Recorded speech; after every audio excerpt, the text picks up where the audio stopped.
Bakıxanov, Binəqala, Yeni Suraxanı, Hövsan və Zabrat-Maştaqa bağlar xətlərinin bərpası planlaşdırılır.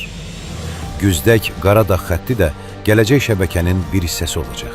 Bu layihələr yaşayış məntəqələrini şəhərin mərkəzi ilə daha rahat birləşdirəcək və artan sərnişin tələbatının qarşılanması üçün 20 yeni sərnişin qatarının alınması üzrə danışıqlar aparılır. Bu, sabahın Bakısı üçün atılan ən vacib addımlardandır. Ölkənin əsas dəmir yolu magistrallarının müasirləşdirilməsi davam etdirilir. 503 kilometrlik Bakı Böyük Kəsik xəttində elektrik təchizatı, rabitə və işarəvermə sistemləri yenilənir. Böyük Kəsik Hacıqabul sahəsi artıq dəyişən cəryanla istismar olunur. Xətt üzrə 39 stansiyadan 21-də yeni rabitə və işarəvermə avadanlıqları tam quraşdırılıb. Sumqayıt-Yalama dəmir yolu xəttinin yenidən qurulması isə tam başa çatdırılıb.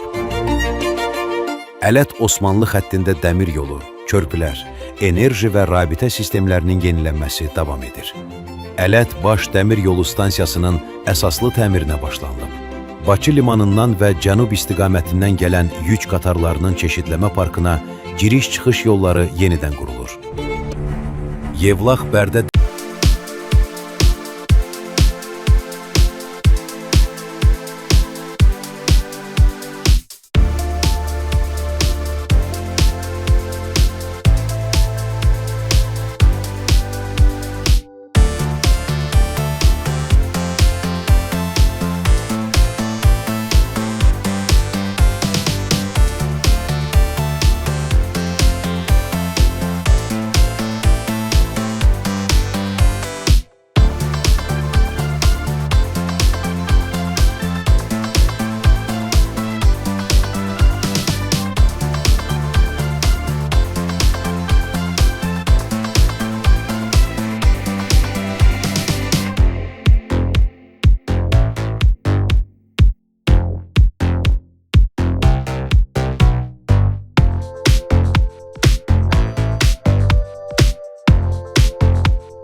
istiqamətindən başlanılıb.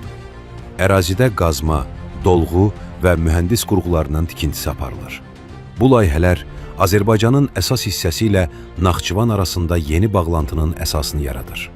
İllərlə ayrı düşən yollar yenidən birləşir. İlin ilk yarısında hərəkət tərkibinin yenilənməsi istiqamətində yeni müqavilələr imzalandı.